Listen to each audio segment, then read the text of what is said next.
मैंने पढ़ा कि काफी लोग कमेंट कर रहे हैं कि मैं प्रेग्नेंट हूँ। ऐसा कुछ नहीं है, मैं प्रेग्नेंट नहीं हूँ। मैं प्रेग्नेंट थी, फरवरी में मैं प्रेग्नेंट हुई थी, तो मैंने आप लोगों से इसलिए शेयर नहीं किया था क्योंकि मैंने सोचा कि 3 मंथ्स हो जाए फिर मैं शेयर करूंगी। बट 1 वीक बाद ही ऑटोमेटिकली मेरा मिसकैरेज हो गया। और मेरे साथ हैदराबाद में तो आप लोगों को पता है ऐसा हो चुका है ऑलरेडी। मेरा 4 मंथ 6 डेज का मिसकैरेज हो चुका है। इससे पहले भी मेरे साथ ऐसे ही हुआ था। मेरी शादी हुई थी 2018 में और 2019 के अंदर मैं प्रेग्नेंट हुई थी। और जैसे मैं प्रेग्नेंट हुई 4 मंथ्स हुए, तो 4 मंथ्स होने के बाद सेम प्रॉब्लम मेरे साथ हुई। सेम प्रॉब्लम, मेरा जो वाटर बैग है वो लीक हो गया था। और जब मेरा वाटर बैग लीक हुआ उस टाइम पे 4 मंथ्स 7-8 डेज थे, तो मैं फटाफट डॉक्टर के पास भागी और मैंने दिखाया। मैंने कहा ऐसे ऐसे मेरा वाटर बैग लीक हो गया, क्योंकि मुझे तो उस टाइम पे नॉलेज ही नहीं थी कि वाटर बैग लीक हुआ है। मुझे पता ही नहीं था कुछ भी कि वाटर बैग क्या होता है, लीक क्या होता है, क्योंकि फर्स्ट टाइम प्रेगनेंसी थी। तो जब मैं डॉक्टर के पास गई तो उन्होंने मुझे बताया कि आपका वाटर बैग लीक हो गया और 90% वाटर जा चुका है और जो बेबी है उसकी धड़कन चल रही है। और अगर बेबी होता भी है तो वो एबनॉर्मल होगा और मतलब उसकी ग्रोथ नहीं होगी। तो फिर कुछ टाइम बाद मैं जब वहां पे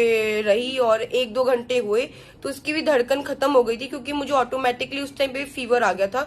बॉडी शिवर करने लग गई थी, इतनी तेज फीवर आया। फिर मेरा 2018 में, मैं उस टाइम पे दिल्ली में थी, तो तब मेरा मिसकैरेज हुआ और उस टाइम पे मेरी बेबी गर्ल हुई थी। और बहुत ही मुश्किल टाइम था वो टाइम मेरे लिए, बहुत ज्यादा मुश्किल था, क्योंकि फर्स्ट प्रेगनेंसी थी और 4 मंथ्स ऊपर हो चुके थे और बेबी गर्ल हुई थी। फिर मैंने सोचा कि चलो ठीक है, जो हुआ हुआ, मेरा भगवान के आगे नहीं चलती इंसान की, जो हुआ हो गया। फिर 2021 में मैं हैदराबाद में थी और फिर मैं प्रेग्नेंट थी। और 2021 में भी मेरे साथ सेम ऐसा हुआ। मेरी जो वाटर बैग है लीक हो गया था और उस टाइम पे मुझे पता चल गया था कि यार मेरा जो वाटर बैग लीक हो गया, क्योंकि सेम मेरे साथ 2019 में भी यही हुआ था जो 21 के अंदर हुआ। तो उस टाइम पे मेरा बेबी बॉय था। तो डॉक्टर ने मुझे फिर यही बोला कि आपका पास क्या था। तो मैंने जब पास बताया तो उन्होंने यही बोला कि जो आपकी ओवरी है वो बहुत ज्यादा कमजोर है और बहुत वीक है, मतलब कि आप कंसीव कर लेते हो बट कंसीव करने में कोई प्रॉब्लम नहीं है, बट उसके बाद जो आपका वाटर बैग है वो लीक हो जाता है। तो इस बार ऐसा हुआ 2022, जैसे कि आप लोगों को पता है, फरवरी में मैं फिर प्रेग्नेंट हुई थी, फिर ऑटोमेटिकली मेरा मिसकैरेज हो गया। तो अभी मैंने जो डॉक्टर से मेरा बात चल रही है वो यही चल रही है कि डॉक्टर मुझे बोल रहे हैं कि आप एक काम करो, ट्रीटमेंट लो, ट्रीटमेंट लेने के बाद आप प्लान करो, फिर कंसीव करो, क्योंकि आपको कंसीव में दिक्कत नहीं है, आपकी ओवरी बहुत ज्यादा कमजोर है, उसकी वजह से वो बच्चा जो है वो बच्चेदानी में ठहरता नहीं है, वो ऑटोमेटिकली आपका मिसकैरेज हो जाता है। और जो मेरा 4 मंथ्स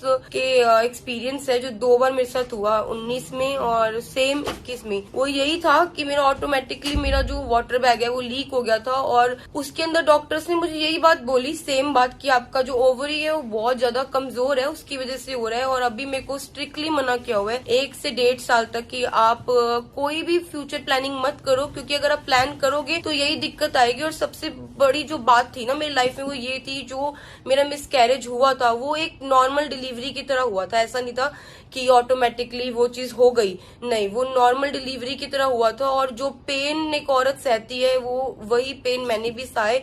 और सेम पायल के साथ भी बहुत सारी चीजें हुई हैं लाइफ में। तो मेरे साथ भी सेम ऐसा हुआ था। मैं 2011 में फर्स्ट टाइम प्रेग्नेंट हुई थी। तो प्रेगनेंसी में मुझे ना कुछ प्रॉब्लम्स आ गई थी, जिसकी वजह से 2.5 महीने का जो बेबी था ना मेरा, वो मिसकैरेज हो गया था। मेरा मिसकैरेज होने के बाद ना सफाई करानी पड़ती है, कि जब भी मिसकैरेज होता है तो आपको सफाई करानी पड़ती है।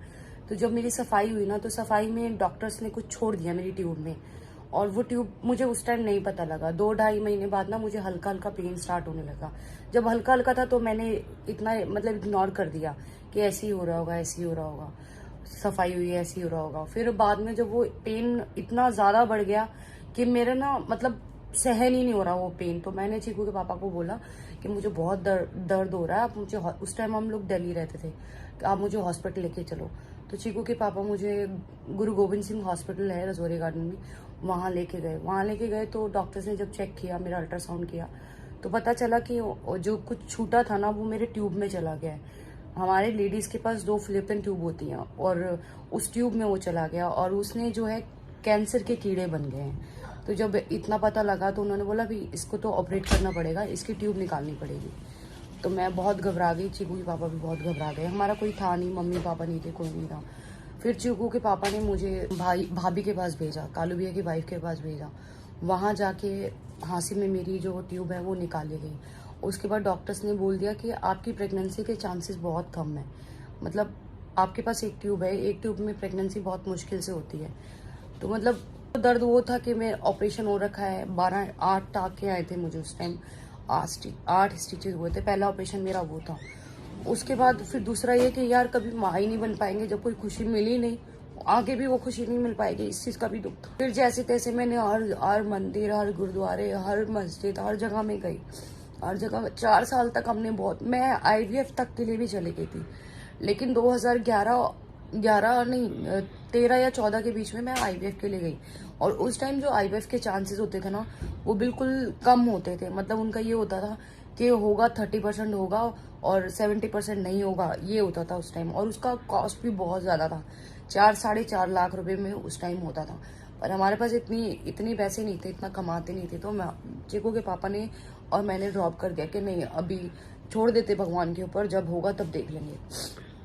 फिर भगवान ने हमारा साथ, भगवान की दया थी मेरे पे कि 2016 में मुझे कंसीव हो गया। लेकिन इतनी दिक्कतें, इतनी परेशानियां थी।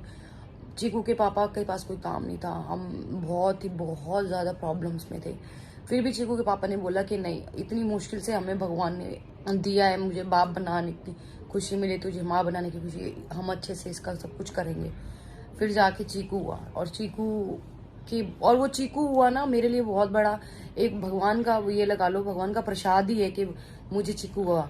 क्योंकि चीकू के होने के चांसेस बिल्कुल भी नहीं थे। डॉक्टर्स ने साफ मना किया था कि आप प्रेग्नेंट हो भी सकते हो और नहीं भी हो सकते हो, कोई चांसेस नहीं है। तो पता नहीं भगवान की दया थी मेरे ऊपर कि मेरे चीकू मुझे हो गया। और अब भी ऐसा है कि मैं कंसीव नहीं कर सकती हूँ। मतलब अगर मैं चाहूँ कि मैं कंसीव कर लूँ तो मैं कंसीव नहीं कर सकती हूँ। अगर इन फ्यूचर कभी मुझे माँ बनना होगा तो उसके लिए मुझे IVF या किसी और चीज के लिए जाना पड़ेगा। तो अभी मैंने यही सोचा और डॉक्टर ने भी मुझे यही बोला है कि जब तक आप ट्रीटमेंट नहीं करवाते आप कंसीव मत करो, क्योंकि जब मैं कंसीव कर लेती हूँ उसमें कोई दिक्कत नहीं आती, बट बाद में जो मुझे दिक्कत आती है, जैसे मैंने अपने 2 बच्चे खोए हैं, एक लड़की थी एक लड़का था, और एक औरत के लिए सबसे मुश्किल टाइम होता है जब वो ये सब चीजें फेस करती है। जो मुझे अभी भी याद है हैदराबाद की जो बात थी, जब मैं डॉक्टर के पास थी ना और मुझे वो पेन दे रहे थे और जो मुझे पेन हो रहा था, तो मैंने डॉक्टर को यही बात बोली थी, मैंने कि एक औरत ना पेन बर्दाश्त कर लेती है कि उसके बाद उसको खुशी मिलेगी और उसके हाथ में उसका बच्चा होगा, पर जो मुझे पेन दे रही हो, मुझे इस पेन के बाद और पेन मिलेगा, कोई खुशी नहीं मिलेगी। तो बहुत ही टफ टाइम था मेरे लिए भी 2019 और 2021, बहुत ज्यादा टफ टाइम था जो मैंने फेस करा, मेरी फैमिली ने फेस किया, बहुत मुश्किल टाइम था। मैं ये चाहती हूँ जिंदगी में कभी भी किसी औरत के साथ ऐसा ना हो, इसलिए मैं अभी नहीं चाहती कि मैं कंसीव करूं। जब तक मेरा ट्रीटमेंट नहीं होता मैं कंसीव नहीं करना चाहती। मैं अच्छे से ट्रीटमेंट करवाऊंगी अपना और उसके बाद मैं कंसीव करूंगी, क्योंकि मेरी बॉडी अभी इतनी स्ट्रांग नहीं है कि मैं उस चीज को रख सकूं। और ऑलरेडी मेरा 2 बार इतना बड़े मिसकैरेज हो चुके हैं। अब ज्यादा नहीं बोल पाएंगे, आप लोगों से मिलते हैं कल। Bye bye everyone.